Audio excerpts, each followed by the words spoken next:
সেই যুগে বৃন্দাবনের সর্বশ্রেষ্ঠ আচার্য ছিলেন জীব গোস্বামী পাদ। ওই রকম পণ্ডিত সেই যুগে ভূভাবরতে নেই। তার কাছে শরণাপন্ন হলেন, জীব গোস্বামী পাদ আমায় কৃপা করুন। জীব গোস্বামী বললেন, নরোত্তম, আমি শুনেছি তুমি বাংলার এক রাজার পুত্র, তো বৃন্দাবনে তুমি কেন এসেছো? আমি বৃন্দাবনে এসেছি গোপী ভাবের সাধনা করার জন্য। বাহ, কিন্তু আমি তো তোমাকে দীক্ষা দিতে পারবো না নরোত্তম, কারণ যতদূর আমি শুনেছি তোমার কাছে যে আমার দুই জ্যাঠামণি সনাতন গোস্বামী এবং রূপ গোস্বামী তারা তোমাকে স্বপ্নে দর্শন দিয়েছেন। তা তাদের কৃপা যখন তুমি আগে পেয়েছো, আমি তোমাকে দীক্ষা দিলে ঘোড়া ডিঙিয়ে ঘাস খাওয়া হয়ে যাবে। তাই রূপ সনাতনের সমকক্ষ কোনো বৈষ্ণব আচার্যের কাছে তোমায় দীক্ষা নিতে হবে। তারপর রূপ গোস্বামী আমার গুরুদেব, তিনি শুধু আমার জ্যাঠা নয়, আমার গুরু। তাই আমি তো তোমায় দীক্ষা দিতে পারবো না। রূপ সনাতনের সমকক্ষ একজন বৈষ্ণব এখন বৃন্দাবনে আছেন, তার নাম লোকনাথ গোস্বামী। এই লোকনাথ গোস্বামী আর লোকনাথ বাবা কিন্তু এক নয়, দুজন আলাদা মহাপুরুষ। তাই লোকনাথ গোস্বামীর চরণে তুমি আশ্রিত হও। নরোত্তম গিয়ে লোকনাথ গোস্বামীর চরণে পতিত হল। লোকনাথ বললেন, দেখো নরোত্তম, সহজ কথা সহজ করেই বলা ভালো। আমি আজ অবধি কাউকে দীক্ষা দিইনি, আর আজকেও আমি বলছি কাউকে দীক্ষা দেব না। তোমায় আমি দীক্ষা দিতে পারবো না, কারণ আমার সংকল্প আমি কাউকে দীক্ষা দেব না। তুমি এই দীক্ষার ব্যাপারে আর আমাকে কখনো পীড়াপিড়ি করবে না। নরোত্তম মনে মনে চিন্তা করল, আমি যদি এই শ্রী গুরুদেবের চরণে শরণাপন্ন হই, আমি চেষ্টা করব এই গুরুদেবের এমন সেবা করার, উনি যদি আমাকে দীক্ষা দেন ভালো কথা, যদি না দেন আমি পরজন্মে ওনার জন্য অপেক্ষা করব, তবু অন্য কারোর কাছে আমি আর যাব না। এই যে তাকে গুরু পদে বরণ করে নিল, এবার লুকিয়ে লুকিয়ে কি করতে লাগলো? নরোত্তম লুকিয়ে লুকিয়ে গুরু সেবা করছে। কিরকম? গুরুদেব যে বাগানের ফুল তুলে আনেন কৃষ্ণ সেবার জন্য, সেই বাগান থেকে আগে থেকে ফুল এনে গুরুদেবের মন্দিরে রেখে দেন। তুলসী পাতা আগে থেকে তুলে এনে গুরুদেব যাতে পুজো করতে পারে সুবিধে করে দেন। গুরুদেবের কাপড় চোপড় ধুয়ে মুছে কেচে পরিষ্কার করে ঝুলিয়ে নেয়। ওনার অজান্তেই ওনার সেবা করে চলেছে। এবার লোকনাথ তো বুঝতে পারছে না কে করছে, সেই জন্য তিনি বিরক্ত হচ্ছেন, কারণ কারোর কাছে তিনি সেবা চান না। কিন্তু নরোত্তম সেবা করেই চলেছে। একদিনকে খেয়াল করলো একটা গুরুত্বপূর্ণ ব্যাপার, একটু আসতে। নরোত্তম একটা বিষয় খেয়াল করলো, লোকনাথ গোস্বামী পাদ যখন বাহ্যে গমন করেন, সূর্য ওঠার আগে উনি বাইরে যান, তারপর স্নান টান করে আহ্নিকে বসে যান। কিন্তু যেহেতু সূর্য ওঠার আগে উনি বাহ্যে যান, সেই জন্য কোনো কোনো দিন হয়তো মলের উপরে পা পড়ে যায়, গাটা ঘিন ঘিন করতে থাকে, আবার যমুনায় স্নান করে এসে আবার বাহ্যে যান, আবার যমুনায় স্নান করেন। এই অবস্থা দেখে নরোত্তম মনে মনে ভাবলো, বয়স্ক মানুষ এরকম ভোরবেলায় মাঝে মাঝে দুবার তিনবার স্নান করতে হচ্ছে, এটা তো ঠিক না। তাই নরোত্তম খেয়াল করলো যেটা, যে লোকনাথ গোস্বামী যখনই মলত্যাগ করছেন কোথাও, লোকনাথ গোস্বামী চলে যাবার পরেই নরোত্তম নিজে এসে সেই বিষ্ঠা পরিষ্কার করে দিচ্ছে, যাতে পরের দিন গুরুদেব এসে তার পাটা এখানে পড়ে না যায়।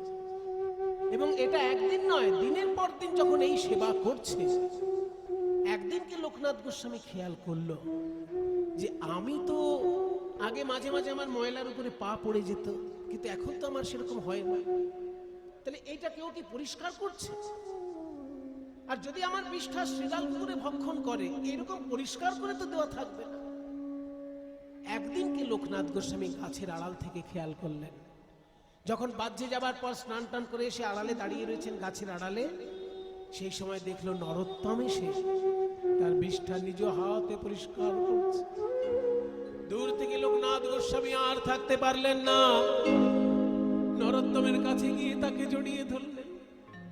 ওরে নরোত্তম, শিষ্যের কাছে যাতে সেবা নিতে না হয় সেই জন্য আমি কাউকে দীক্ষা দিই না। আমি যদি কাউকে দীক্ষা দিই সে আমার সেবা করবে, আর সেবা করলে আমি তার কাছে ঋণী হয়ে যাব, এই ভয়ে আমি কাউকে দীক্ষা দিই না। আর তুই আমার কাছে দীক্ষা না নিয়েই আমার সেবা করছিস, এমনকি বিষ্ঠা পরিষ্কার করছিস, আমি তো তোর কাছে এমনিই ঋণী হয়ে গেলাম নরোত্তম। তুই যে আমায় জন্মে জন্মে ঋণী কইলি, আমায় জন্মে জন্মে জন্মে আমায় ঋণী করলি,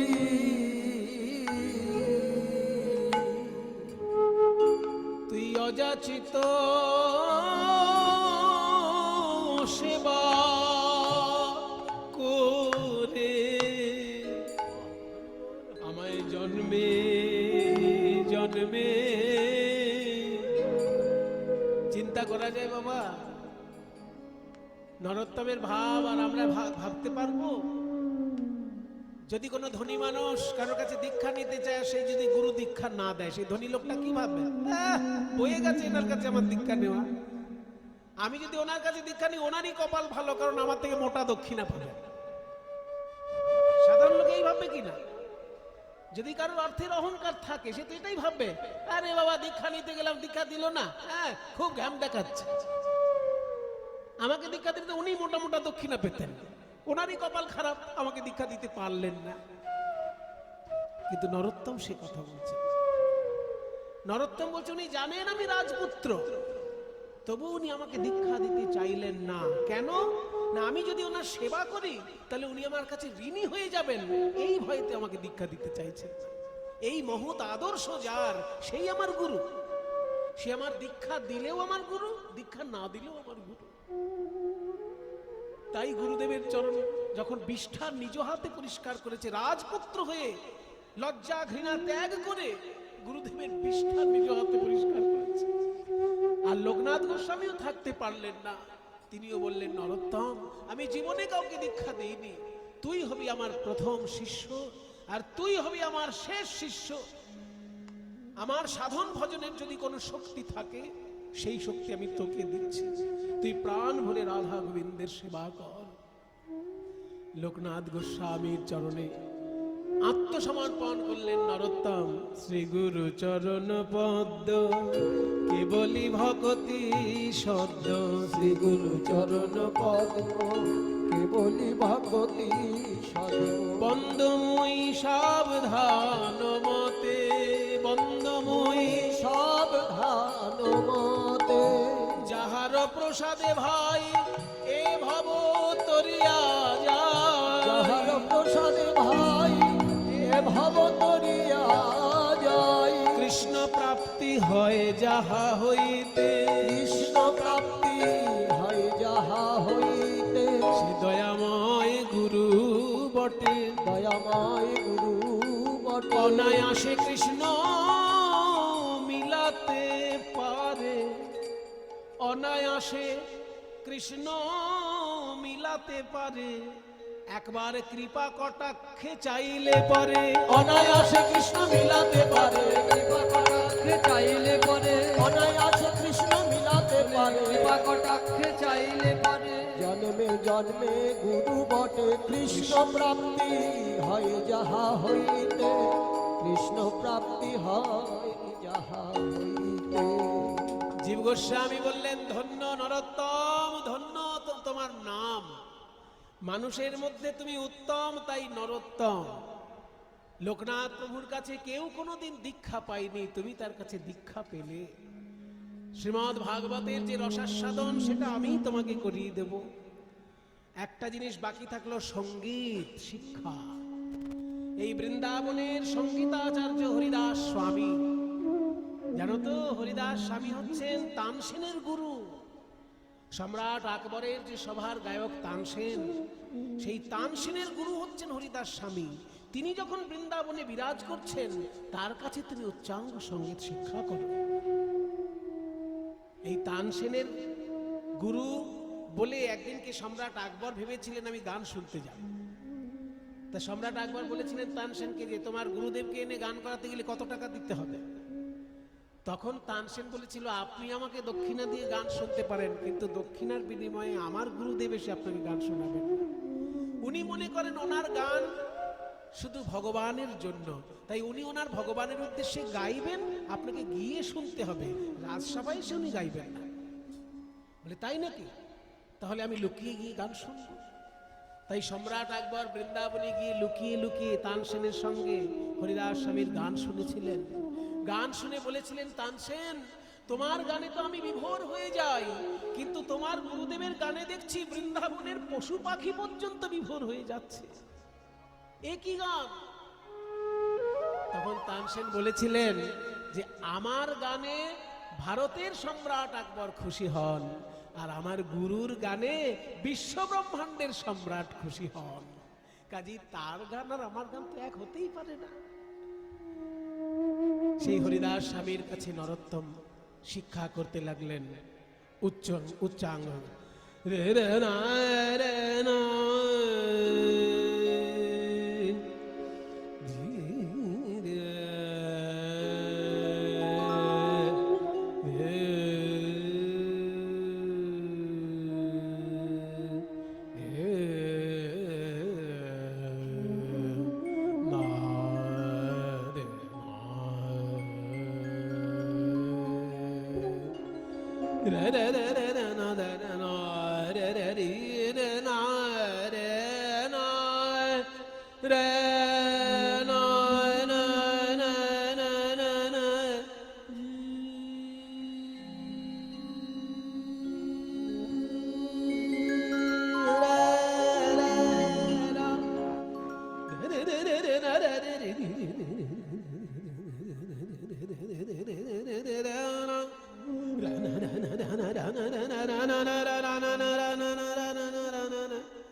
গলা মিলাও তানসেন, গলা মিলাও নরোত্তম।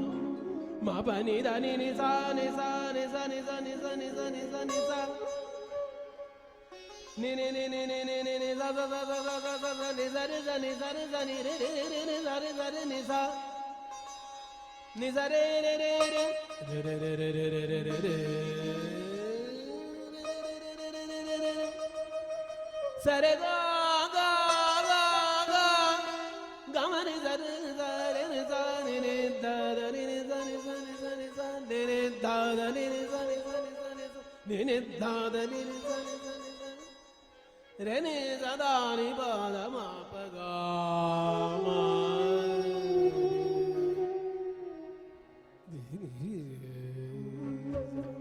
बरसे बदरिया धीमी धीमी बरसे बदरिया धीमी धीमी बरसे बदरिया बरसे बदरिया ननी ननी बुनिया में हाँ बरसे ननी ननी बुनिया में हाँ बरसे ननी ननी बुनिया में हाँ बुनिया में हाँ बुनिया में निठुर श्याम अब नहीं आवे निठुर श्याम अब नहीं आवे अब नहीं आवे नहीं आवे नहीं आवे बरसे बदरिया धीमी धीमी बरसे बदरिया धीमी बरसे बदन नादर दर दर ताना ना ना द्रिम ताना दर ना नादर दर दर ताना ना ना द्रिम ताना ना ना ना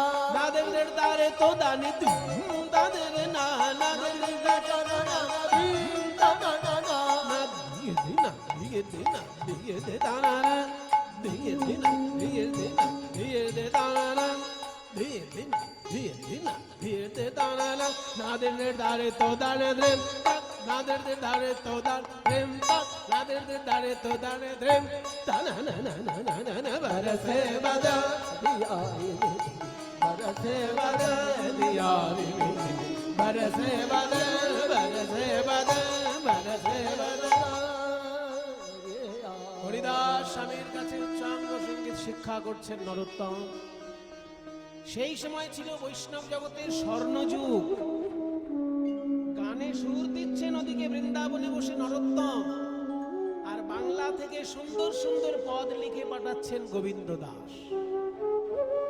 আমাদের যুগে যেমন সর্বশ্রেষ্ঠ কবি রবীন্দ্রনাথ ঠাকুর, আধুনিক যুগের রবীন্দ্রনাথ ঠাকুর সর্বশ্রেষ্ঠ কবি, তেমনি মধ্যযুগের পদাবলী সাহিত্যের সর্বশ্রেষ্ঠ কবি হচ্ছেন গোবিন্দ দাস। তিনি তখন বর্ধমান জেলায় শ্রীখণ্ডে মামা বাড়িতে তিনি মানুষ হয়েছেন, বর্ধমান জেলায় শ্রীখণ্ডে। সেইখান থেকে এত উচ্চ মানের পদাবলী লিখে পাঠাচ্ছেন বৃন্দাবনে, জীব গোস্বামী থাকতে না পেরে চিঠিতে আশীর্বাদ পাঠাচ্ছেন। সেরকমই একটি পদ এসেছে, নরোত্তমকে দেখালেন, এই দেখো বাংলা থেকে পদ পাঠিয়েছে গোবিন্দ দাস। নীল রতন কি নবঘন ঘটা নখিল নখিল নয় সেনা অঙ্গের ছটা। মানে গোবিন্দের মুখমণ্ডল যেন এত সুন্দর দেখতে, নীল নীল রত্ন নাকি কালো মেঘের ঘন ঘটা, বুঝতে পারছি না রূপটা কিসের সঙ্গে তুলনা করব।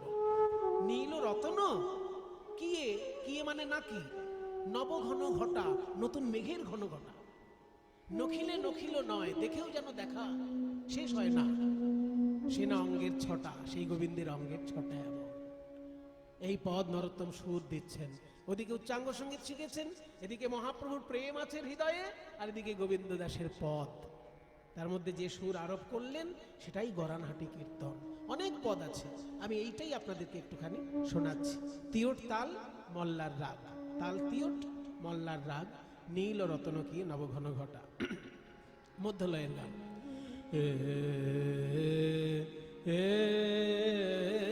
গো ও এবার শোন, ও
নখিল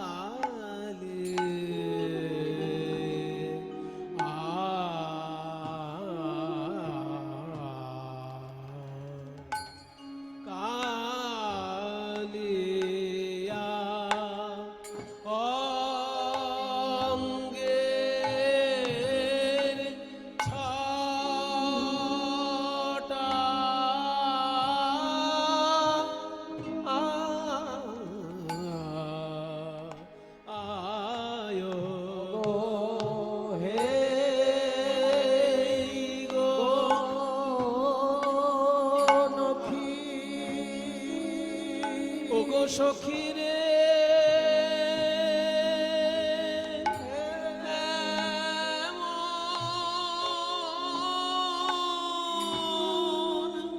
এমন কি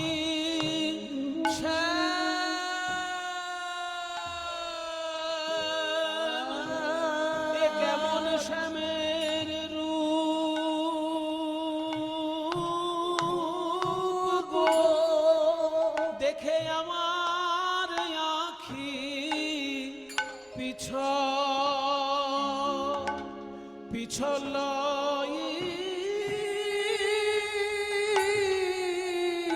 একই রূপ রে, দুই নয়ন ভরে রূপ তো লখা গেল না, কি বরণের কালো বটে রূপ তো লখা গেল না গো। কি বরণের কালো, কি বরণের কালো রূপ তো লখা গেল না,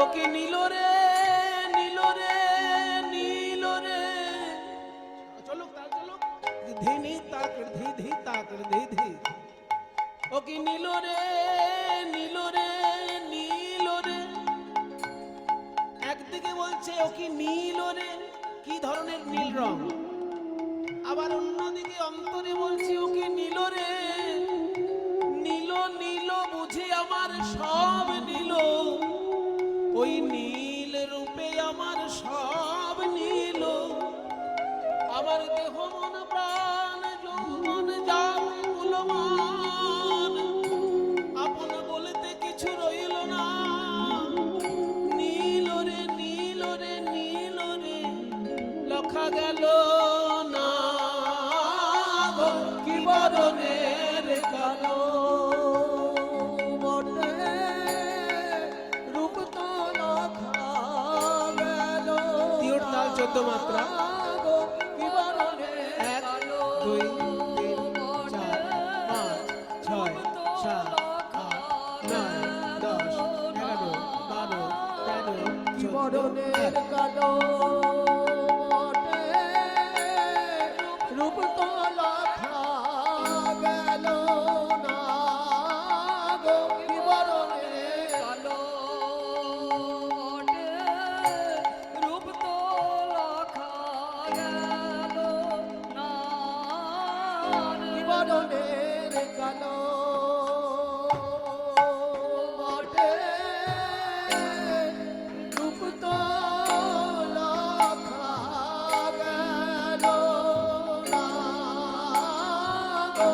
কি বরণের কালো বটে রূপ তো লখা গেল না রে। কি বরণের কালো বটে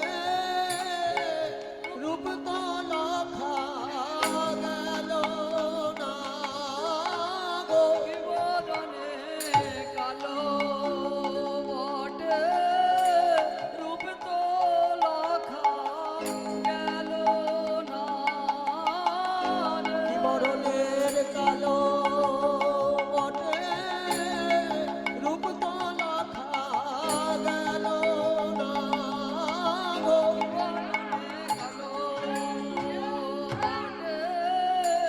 রূপ তো লখা গেল না, কি বরণের কালো বটে রূপ তো লখা গেল না গো।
কালো বটে রূপ লখা গেল না গো, বরণের কালো বটে রূপ লখা গেল না রে, বরণের কালো বটে রূপ লখা গেল না গো, বরণের কালো বটে রূপ লখা গেল না রে, বরণের কালো বটে হরি বল।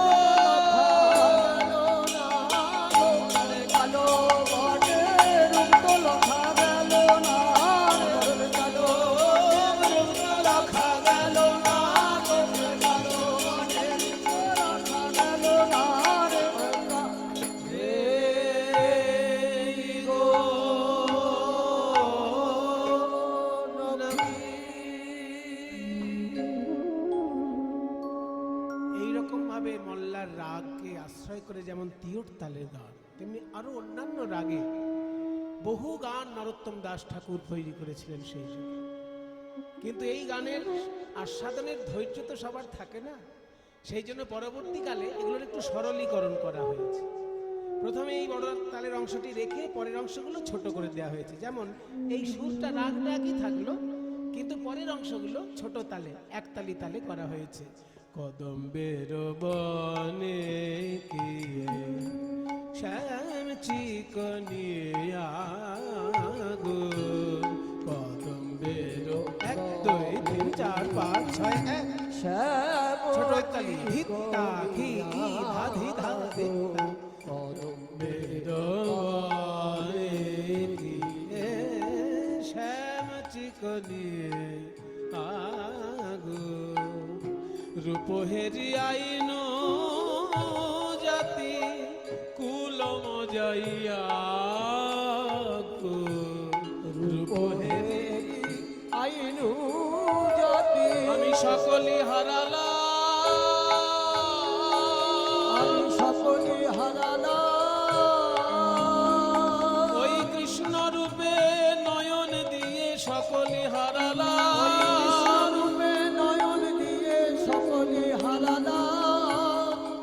বুকে জড়িয়ে ধরলেন নরোত্তমকে।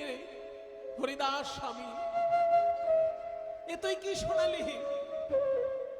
উচ্চাঙ্গ সঙ্গীত আমি তোকে শিখিয়েছি বটে, কিন্তু তুই আমাকে যা শোনালি এতে তো মনে হচ্ছে মহাপ্রভুর প্রেম যেন একদম পরিপূর্ণ রূপে রয়েছে, প্রেম যেন উথাল পাতাল হচ্ছে তোর গানের সুরে। আমি তো এরকম গান কখনো শুনিনি। আমি সকলি হারালাম, আমি সকলি হারালাম, ওই কৃষ্ণ রূপে নয়ন দিয়ে সকলি হারালাম, কৃষ্ণ রূপে নয়ন দিয়ে হায় আমি কি করিলাম, কৃষ্ণ রূপে নয়ন দিয়ে হায় আমি কি করিলাম, কৃষ্ণ রূপে নয়ন দিয়ে হায় আমি কি করিলাম, কৃষ্ণ রূপে নয়ন দিয়ে হায় আমি কি করিলাম, কৃষ্ণ রূপে নয়ন দিয়ে নয়ন। আরো কি সুন্দর লিখছেন গোবিন্দ দাস, যে রাধারানী বলছেন আমার গোবিন্দের রূপটা কেমন জানো, তার নয়নটা যেন কালো ভ্রমর, আর সেই ভ্রমর যদি কাউকে দংশন করে বিষের জ্বালায় সে ছটফট করে। নয়ন ভ্রমর কে মত্ত অলি রাজে, অলক্ষিতে দংশয়ে যুবতী হিয়া মাঝ। গোবিন্দ দাস রসিক পদকর্তা তো, তাই বলছে কৃষ্ণের নয়ন ভ্রমর যেন অদৃশ্য ভ্রমর, গোপীগণের হৃদয়ে কখন যে দংশন করে দেবে সে গোপীগণ বুঝতেই পারবে না। অলক্ষিতে দংশয় মানে দেখা যাবে না কখন সে নয়ন ভ্রমর দংশন করে দিয়েছে, আর জ্বালায় জ্বালায় ছটফট করছে। নয়ন ভ্রমর মতয়লি রাজে, অলক্ষিতে দংশয়ে যুবতী এখানে গোবিন্দ দাস বেশ মজা করে বলছেন, রাধে ওই কথা বলে তুমি কিন্তু শেষ করে দিও না, তুমি এইটা বলে শেষ করো না যে গোবিন্দের নয়নটি ভ্রমর, যদি কাউকে দংশন করে সে জ্বালায় ছটফট করবে, এটা বলে শেষ করো না, কারণ ভক্ত তাহলে ভয় পাবে। তুমি একটু বলে দাও যে যদি ওই নয়ন ভ্রমর কাউকে দংশন করে সেই দংশনের প্রতিবিধানও ওই বদন মণ্ডলেই আছে। কেমন? না নয়ন ভ্রমর যদি কাউকে দংশন করে, তাহলে সেই ভক্তকে আবার অধর সুধা দিয়ে সেই দর্শনের জ্বালা থেকে মুক্ত করে দেয়। গোবিন্দ দাসে করে সে না আখি বিষে, না পিলে অধর সুধা বলে বাজিয়া আইছে। ওই আখির বিষে যারে যারে, আখির বিষে যারে যারে, খেয়াল করুন আস্তে আস্তে কথাটা খেয়াল করুন, আখির বিষে যারে যারে। 29 তো জয়াকার রয়কার আর বর্গের জয়াকার রয়কার। 29 তো জয়াকার রয়কার যারে মানে যাকে, আর বর্গের জয়াকার রয়কার যারে মানে জ্বালা দেয়, জারণ ঘটায়। ওই আখির বিষে যারে যারে, ওই আখির বিষে যারে যারে, অধর সুধা ঔষধি তারে, আখির বিষে যারে যারে, অধর সুধায় ঔষধি তারে, আখির বিষে যারে যারে, অধর সুধায় ঔষধি তারে, না পিলে কি বাঁচতে পারে, অধর সুধায় ঔষধি তারে, না পিলে কি বাঁচতে পারে, অধর সুধায় ঔষধি তারে, না পিলে কি বাঁচতে পারে, অধর সুধায় ঔষধি তারে, না পিলে কি বাঁচতে পারে, অধর সুধায় ঔষধি তারে, না পিলে কি বাঁচতে পারে, আহায় আখির বিষে যারে যারে, না পিলে অধর সুধা কে বাজিয়া আইছে। বুকে জড়িয়ে ধরলেন হরিদাস স্বামী, আমি তোকে উচ্চাঙ্গ সঙ্গীত শিখালাম, আর সেই সঙ্গীতে তুই মহাপ্রভুর প্রেম ঢেলে দিলি। বৈষ্ণব জগতে তোর কীর্তনের রসাস্বাদন আজীবন জয়যুক্ত হোক, এই আমি আশীর্বাদ করি। এইবার শ্রীনিবাস আচার্য প্রভু তিনি বৃন্দাবনের সেই যুগে চৈতন্য মহাপ্রভুর পরেই তাকে সম্মান করা হতো। বৈষ্ণব জগতে দ্বিতীয় চৈতন্য হিসেবে শ্রীনিবাস আচার্য প্রভুকে সম্মান করা হতো। কেন না, চৈতন্য মহাপ্রভু ঠিক যেমন দেখতে ছিলেন, ওই শ্রীনিবাস আচার্য প্রভু ঠিক সেই রকম দেখতে ছিলেন। কাজেই যারা চৈতন্য বিরহে হাহুতাশ করছিলেন, যেমন গদাধর, তারপরে যেমন রূপ গোস্বামী, সনাতন গোস্বামী, এরা যারা যারা গৌরাঙ্গের বিরহ একেবারে অসহ্য হয়ে উঠেছিল যাদের কাছে, তারা শ্রীনিবাস আচার্যকে দেখে একটু তৃপ্তি পেয়েছিলেন। তারা ভেবেছিলেন যেন নতুন করে গৌরাঙ্গ আমাদের কাছে ফিরে এসেছে। সেই শ্রীনিবাস আচার্য বৃন্দাবনে তখন সমস্ত বৈষ্ণবকে গোপী ভাবের সাধনা কিভাবে করতে হয় সেটা শিক্ষা দিতেন। গোপী ভাবের সাধনা তিনি নরোত্তমকেও ডেকে বললেন, শোন নরোত্তম, গোপী ভাবের সাধনা করতে গেলে খুব গোপন একটা উপদেশ তোমায় দিচ্ছি। আগে তোমাকে ভাবতে হবে যে আমি কিন্তু পুরুষ নই, কারণ ভেতরে পুরুষ ভাবনা থাকলে সে গোপী ভাবে ডুবতে পারবে না। আগে তোমাকে ভুলতে হবে তুমি একজন রাজপুত্র। দ্বিতীয়ত তোমাকে ভুলতে হবে তুমি একটি পুরুষ। তুমি নিজেকে সবসময় রাধারানীর চরণের দাসী ভাববে, তবে তোমার দ্বারা গোপী ভাব সম্ভব। রাধারানীর চরণের দাসী ভেবে তুমি ধ্যান করবে। ধ্যানের মধ্যে দেখবে ভুরুর মাঝখানে আলো দেখতে পাচ্ছ কিনা, আলোর মধ্যে দেখবে কুঞ্জবন দেখতে পাচ্ছ কিনা, তার মধ্যে দেখবে রাধা কৃষ্ণ দেখতে পাচ্ছ কিনা, তবে জানবে তোমার গোপী ভাবের সাধনাটা ঠিক হচ্ছে। তাহলে আমি কি সেবা করব গুরুদেব? যদি দেখতে পাও হৃদয় মাঝে ধ্যান করে, যদি দেখতে পাও কুঞ্জবনের মধ্যে রাধা কৃষ্ণ কথা বলছেন, এই পর্যন্ত যদি তোমার ধ্যান সার্থক হয়, তাহলে তুমি কুঞ্জের বাইরে আবার নিজেকেও দেখবে। দেখবে বৃন্দাবনের একটি নারী রূপে, বৃন্দাবনের এক কিশোরী গোপী রূপে নিজেকে দেখবে। দুধ গরম করে সেই গরম দুধটা তুমি রাধা কৃষ্ণকে পান করাবে, এইটাই তোমার সেবা। না, ধ্যান করো। নরোত্তম ধ্যানের মধ্যে ডুবে গেলেন।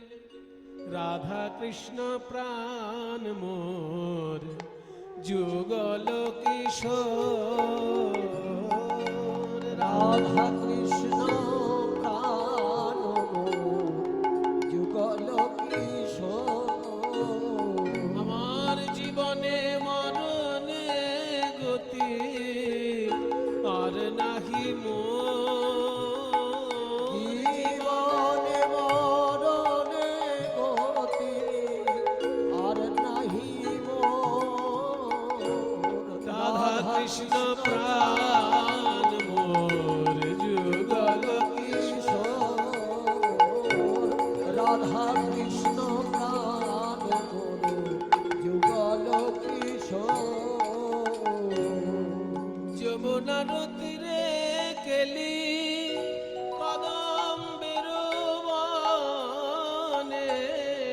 যমুনার তীরে গেলি কদম্বের বনে। রতন বেদির পরে বসাব দুইজনে, ললিতা বিশাখায়াদি সখীগণ সঙ্গে। ললিতা বিশাখায়াদি প্রিয় সখী সঙ্গে। আজ্ঞায়ে করিব সেবা চরণার বৃন্দে। আজ্ঞাই করিব সেবা চরণার বৃন্দে। রাধা কৃষ্ণ যুগল কিশোর। ধ্যানের মধ্যে ডুবে গেলেন নরোত্তম। ধ্যানের মধ্যে দেখতে পেলেন কুঞ্জবন। কুঞ্জবনের মধ্যে দেখতে পেলেন রাধা কৃষ্ণ কথা বলছেন। রাধা কৃষ্ণ কথা বলছেন কুঞ্জে দেখতে পেলেন। আর কুঞ্জের বাইরে আবার নিজেকেও দেখতে পেলেন। গোপী ভাবে নরোত্তম সেইখানে দাঁড়িয়ে আছে। ভাবলে এই তো এইবার আমার সেবা করার সময়। দুধ গরম করছে বাইরে। দুধ গরম করতে গিয়ে ভাবলে একটু তো সময় লাগবে দুধটা গরম হতে। এই ফাঁকে আমি একটুখানি শুনি না রাধা কৃষ্ণের মধ্যে কি কথা চলছে। আসলে কুঞ্জবনে তো বালি সিমেন্টের দেওয়াল নেই, লতা পাতার দেওয়াল, তাই বাইরে থেকে শোনা যাবে ভিতরে কি কথা হচ্ছে। তাই কুঞ্জবনের ভিতরে রাধা কৃষ্ণ কথা বলছেন, আর কুঞ্জের বাইরে কান পেতে নরোত্তম শুনছে গোপী ভাবে। কিন্তু এটা ধ্যানের মধ্যে চলছে। আমি এখন যেগুলো বর্ণনা দিচ্ছি এগুলো কিন্তু শরীরে নয়, ধ্যানের মধ্যে চলছে। কুঞ্জের মধ্যে রাধা কৃষ্ণ কথা বলছেন আর নরোত্তম বাইরে থেকে শুনছে। রাধারানী গোবিন্দের চরণ সেবা করছেন আর গোবিন্দের কাছে মনের দুঃখের কথা বলছেন। পরাণ বধূ বধূ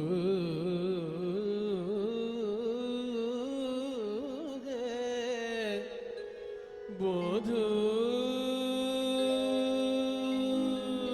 হে কি আর বলিব আমি।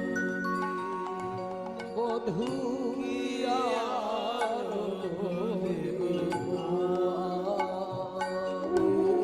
আমার জীবনে মরণে জন্মে জন্মে প্রাণনাথ হইয়া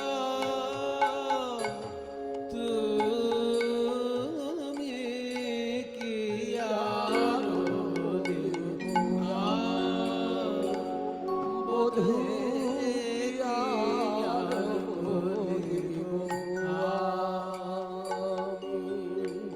তোমার ও দুটি চরণে আমার পরাণে বাঁধিল প্রেমের ফাঁসি। তাই সব সমর্পিয়া এক মন হইয়া নিশ্চয় হইলাম দাসী। বধূ হে আর বলিব আমি। এখন না ঠেলহ চলে অবলায় অখলে যে হয় উচিত তোর। আমি ভাবিয়া দেখিনু প্রাণনাথ বিনে গতি যে নাহি কোমর। গতি যে নাহি। নরোত্তম কান পেতে যত শুনছে বিভোর হয়ে যাচ্ছে রাধারানীর কথায়। তুমি বিভোর হয়ে যাচ্ছে এই রাধারানী কি বলছেন গোবিন্দ চরণে। তাই বলে কুলে ও কুলে দুকুলে গোকুলে আপনা বলিব কায়,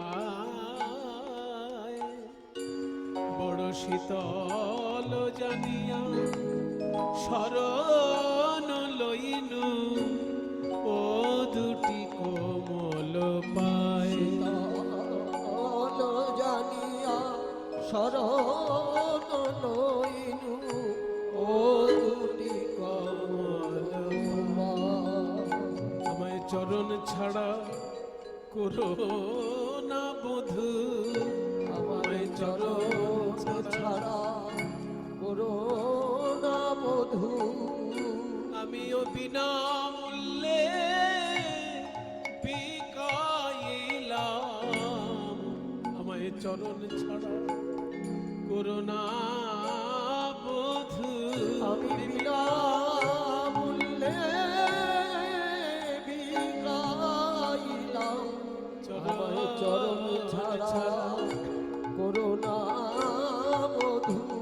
তোমাকে যদি আমি একটু দেখতে না পাই আমার কি অবস্থা হয় জানো? একটু যদি শুধু দেখতে না পাই তোমাকে, আখির নিমেষে যদি নাহি হেরি, তবে সে পরাণে মরি।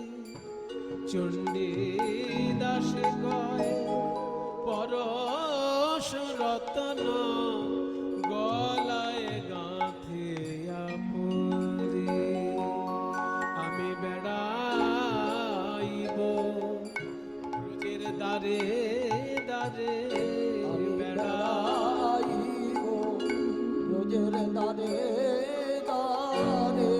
কালো মানিকের হার গলায় পরে, আমি বেড়াইব ব্রজের দ্বারে দ্বারে। কালো মানিকের হার গলায় পরে, তার দাসী বলে বড় গরব করে, কালো মানিকের হার গলায় পরে।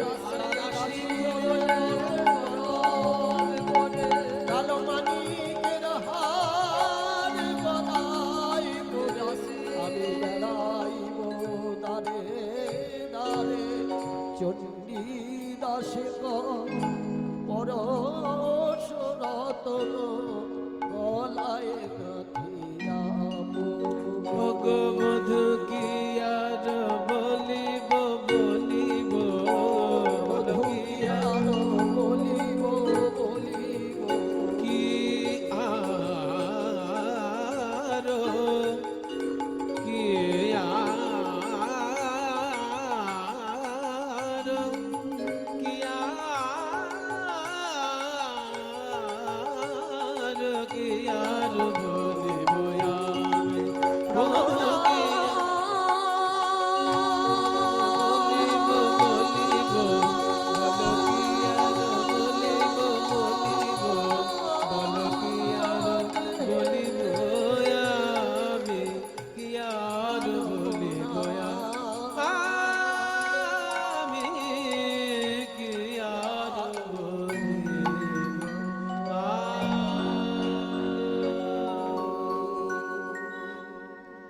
এইভাবে যখন আত্মনিবেদন করছেন রাধারানী, সব শুনছেন নরোত্তম বাইরে থেকে। শ্রীকৃষ্ণ এইবার বলছেন, এতক্ষণ রাধারানীর উক্তি ছিল, এবার কৃষ্ণ বলছেন, রাধে এই আমাকে কাছে পেলেই তুমি রাজ্যের কান্নাকাটি জুড়ে দাও। বলো একটুখানি সময় আমি তোমার হাসি মুখটা দেখবো বলে আসি, আর আমাকে দেখলেই তোমার শুধু কান্না পায়। দেখি দেখি একটুখানি মুচকি হেসে আমার দিকে তাকাও দেখি রাধে, একটু দেখো আমার দিকে, হাসি মুখ।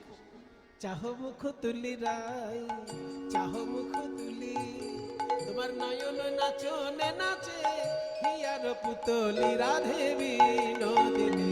একবার চাহ মুখ তুলি রায়, চাহ মুখ তুলি, নয়ন নাচনে নাচে হিয়ার পুতলি রাধে বিনোদিনী। রূপ যৌবন হৃদয় বিলাসে, রূপ যৌবন তোমার হৃদয়ে আগুলি, কোন বিধি গড়েছিল তোমায় প্রেমের পুত পুতলি রাধে বিনোদিনী। কোন বিধি গড়েছিল তোমায় প্রেমের পুতুল রাধে বিনোদিনী। রূপ যৌবন তোমার হৃদয়ে আগুলি, এত রূপ যৌবনের অধিকারিণী হয়ে এরকম কাঁদছো কেন? একবার আমার দিকে দেখো। এত ধনে ধনী যে সেখানে কৃপণ, এত ধনে ধনী যে সেখানে কৃপণ। আচ্ছা রাধে, একটা কাজ কর, আমার এই বাঁশিটা আমি তোমায় দিয়ে দিচ্ছি, একটুখানি হাসো।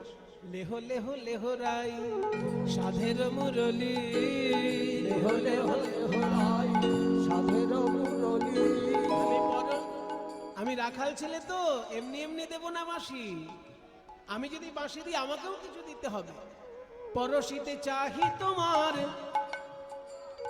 পরশিতে চাহি তোমার, কি বলছি নরক, পরশিতে চাহি তোমার চরণের ধুলি রাধে বিনোদিনী। পরশিতে চাহি তোমার চরণের ধুলি রাধে বিনোদিনী। এত সুন্দর পদটি যিনি লিখেছেন তিনি আবার চণ্ডীদাসেরই ভাব শিষ্য।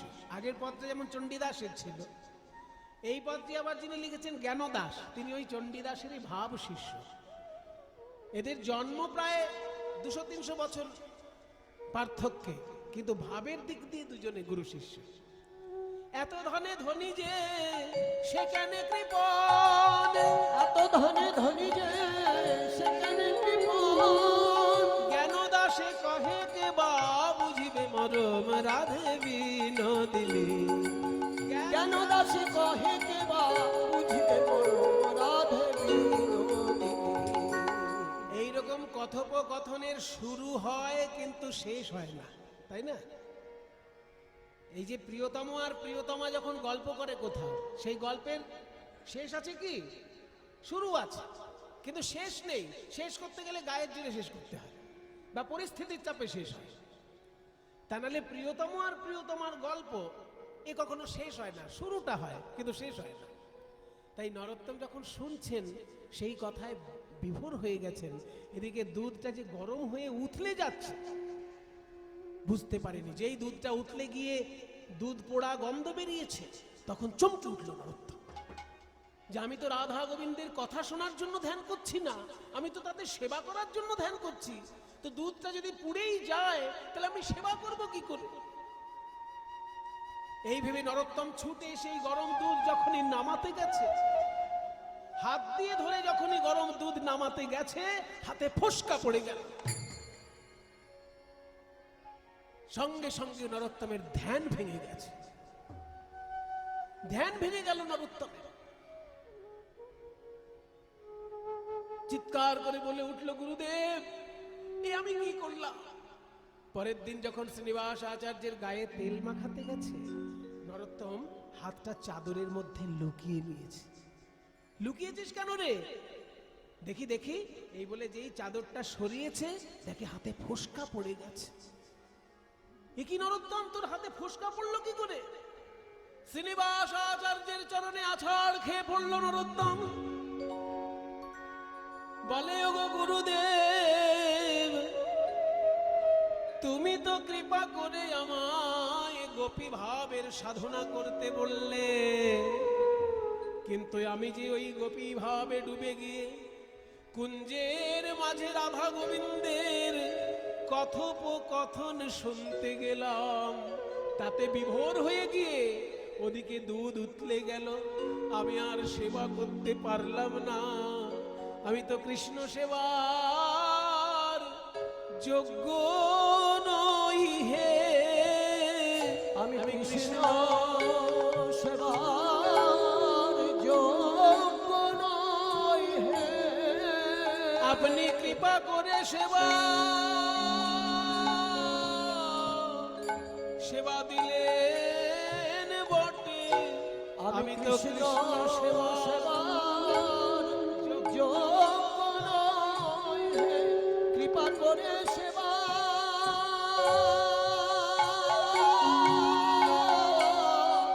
দিলেন বটে, আমি কৃষ্ণ সেবার যোগ্য নই হে। আপনি আমাকে কৃপা আমি সাধনা না করে রাধা কৃষ্ণের কথা শুনতে গেলাম, তা আমি সেবায় বঞ্চিত হয়ে গেলাম, আমি নরাধম। শ্রীনিবাস আচার্য বললেন, ওরে নরোত্তম, তুই সত্যিকারের নরোত্তম, নরাধম কেন হবি? আমি তো কত শিষ্যকেই বলেছি গোপী ভাবে ডুবে গিয়ে ধ্যান করো, কজন পেরেছে তোর মতন গোপী ভাবে ডুবে গিয়ে সত্যি সত্যি রাধা কৃষ্ণের কথা শুনতে? তুই সাধনায় সিদ্ধি লাভ করেছিস, ওই জন্য আজ থেকে বৈষ্ণব জগতে তোকে আমি একটা উপাধি দিচ্ছি, তোর নাম হবে ঠাকুর মহাশয়। ওই জন্য বৈষ্ণব জগতে ঠাকুর মহাশয় বলতে একজনকেই বোঝায়, সেটা হচ্ছে নরোত্তম দাস ঠাকুর মহাশয়। কারণ গোপী ভাবে তুই সিদ্ধি লাভ করেছিস।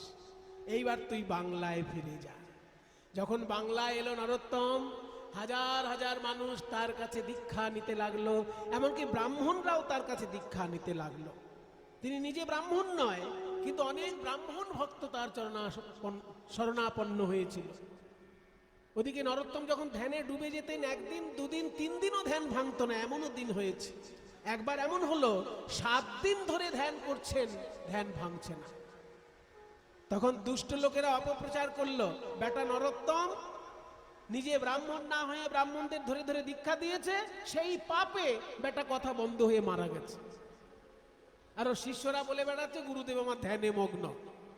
শিগগিরই ওই নরোত্তমের দেহকে নিয়ে চিতায় তুলে দাও, তা নাহলে ওই পচে গলে রোগ ব্যাধি ছড়াবে ওই নরোত্তমের দেহ।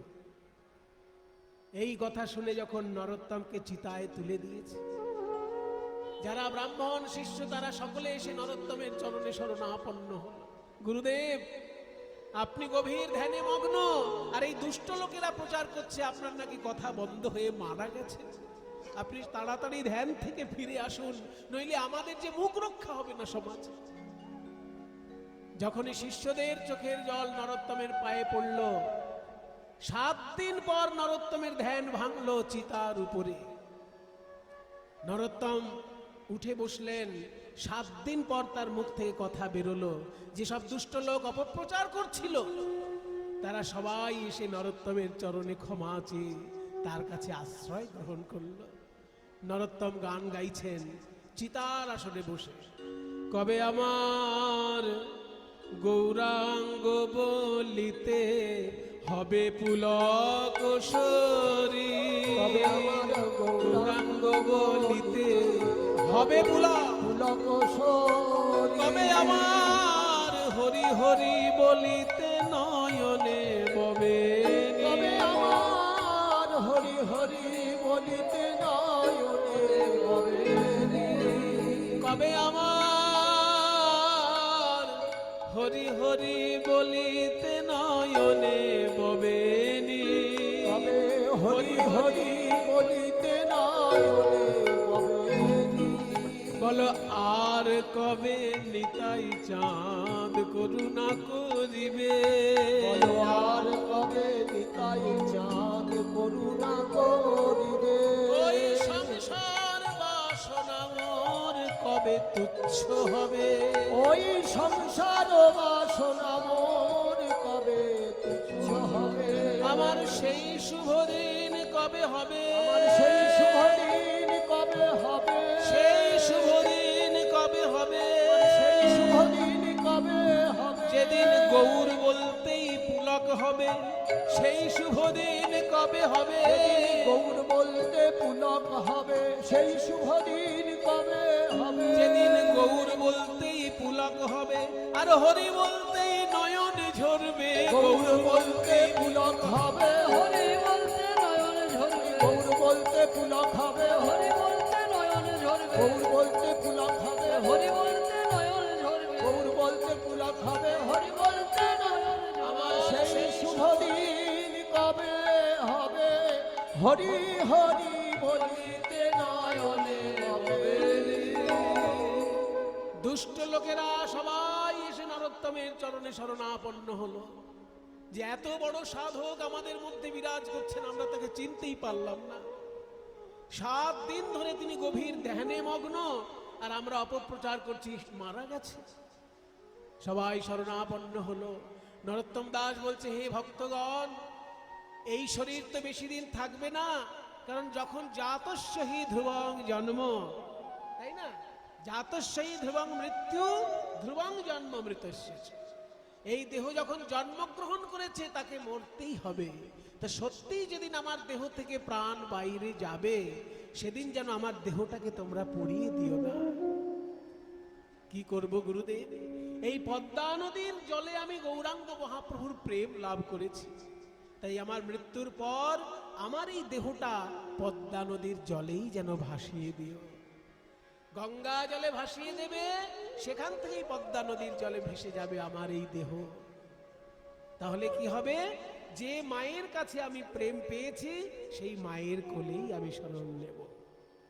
তাই আপনারা যখন মুর্শিদাবাদ বেড়াতে যাবেন, এখনো সেই জায়গাটি আছে, যে ঘাটে নরোত্তম দাসের দেহটি গঙ্গার জলে এবং পদ্মার জলে ভাসিয়ে দেওয়া হয়েছিল, সেই জায়গাটি এখনো আছে।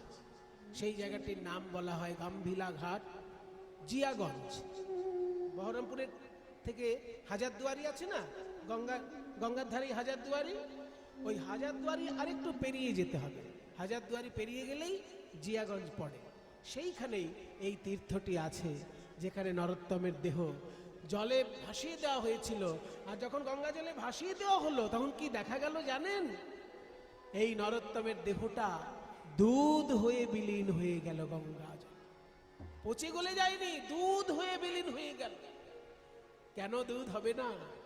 স্বয়ং চৈতন্য মহাপ্রভু যাকে কোলে বসিয়ে দুগ্ধ পান করিয়েছেন, তার দেহটা তো দিব্য দেহ হয়ে আছে। মানুষের সাধারণ দেহের সঙ্গে সেটাকে তুলনা করলে চলবে না। সে দেহ তো দিব্য দেহ, তাই সেই দেহটা দুধ হয়ে বিলীন হয়ে গেছিল। আমাদের ভাগ্য ভালো, সেই তীর্থটা এখনো পশ্চিমবঙ্গের মধ্যেই পড়েছে। যদি বাংলাদেশে পড়তো, হয়তো আমাদের ভিসা পাসপোর্ট করে দেখতে যেতে হতো, কিন্তু ভিসা পাসপোর্ট লাগবে না। আপনারা হাজারদুয়ারি বেড়াতে গেলেই আর দুপায়ে এগিয়ে যাবেন, জিয়াগঞ্জে ওই গাম্ভিলা ঘাট আছে, যেখানে নরোত্তম দাস ঠাকুরের ওই তীর্থটি, দেহটি বিলীন হয়ে গেছিল জলের সঙ্গে। তাই সবাই মিলে একবার নরোত্তম দাস ঠাকুরের জয়ধ্বনি দিন। বলুন কীর্তনাচার্য বৈষ্ণবাচার্য নরোত্তম দাস ঠাকুর কি, নরোত্তম দাস ঠাকুর কি, নরোত্তম দাস ঠাকুর কি। বিষয় ছাড়িয়া কবে শুদ্ধ হবে মন, বিষয় ছাড়িয়া কবে শুদ্ধ হবে মন। আর কবে হবে হেরব সেই মধুর বৃন্দাবন, আর কবে হবে হেরব সেই মধুর বৃন্দাবন। রঘুনাথ পদে এমন ইয়াকুতি, রঘুনাথ পদে এমন ইয়াকুতি। আর কবে হবে হেরব সেই যুগল মূরতি, আর কবে হবে হেরব সেই যুগল কীর্তি। শ্রী রূপ রঘুনাথ পদে রঘু মোরয়া, রূপ রঘুনাথ পদে রঘু মোরা। এই প্রার্থনা করো এ সদা নরোত্তম দাস, এই প্রার্থনা করে সদা নরোত্তম দাস। আমি আর কিছু চাই না, আর কিছু চাই না, আর কিছু চাই না, আর কিছু চাই না। রূপ রঘুনাথের পদে আর কিছু চাই না। রূপ রঘুনাথের পদে আর কিছু চাই না। যেন জন্মে জন্মে মতি থাকে, জন্মে জন্মে যেন জন্মে জন্মে মতি থাকে, আর কিছু চাই না। যেন জন্মে জন্মে মতি থাকে, আর কিছু চাই না। জন্মে জন্মে মতি থাকে, আর কিছু চাই না। যেন জন্মে জন্মে মতি থাকে রূপ রঘুনাথের পদে, জন্মে জন্মে মতি থাকে রূপ রঘুনাথ পদে, জন্মে জন্মে মতি থাকে রূপ রঘুনাথ পদে, জন্মে জন্মে মতি থাকে রূপ রঘুনাথ পদে। বলো জয় রূপ সনাতন ভট্ট রঘুনাথ, জয় সনাতন ভট্ট রঘুনাথ, শ্রীজীব গোপাল ভট্ট দাস রঘুনাথ, শ্রীজীব গোপাল ভট্ট দাস রঘুনাথ। এই ছয় গোসাইয়ের করি চরণ বন্দন, এই ছয় গোসাইয়ের করি চরণ বন্দন। যাহা হইতে বিঘ্ন নাশ অভীষ্ট পূরণ, যাহা হইতে বিঘ্ন নাশ অভীষ্ট পূরণ। ও বৈষ্ণব গোসাই আমার বৈষ্ণব গোসাই, বৈষ্ণব গোসাই আমার বৈষ্ণব গোসাই। এই কলি ভব তরাইতে আর কেহ নাই, বলি হব তারাইতে আর কেহ নাই, আর কেহ নাই রে, আর কেহ নাই রে। বৈষ্ণব গোসাই বিনে আর কেহ নাই রে। এই বৈষ্ণব গোসাই বিনে আর কেহ নাই রে। ওই অজাগরে প্রেমে দিতে আর কেহ নাই রে, ওই অজাতকে প্রেম দিতে আর কেহ নাই রে। ওই অকাতরে প্রেমে দিতে আর কেহ নাই রে। এই অকাতরে প্রেম দিতে আর কেহ নাই রে।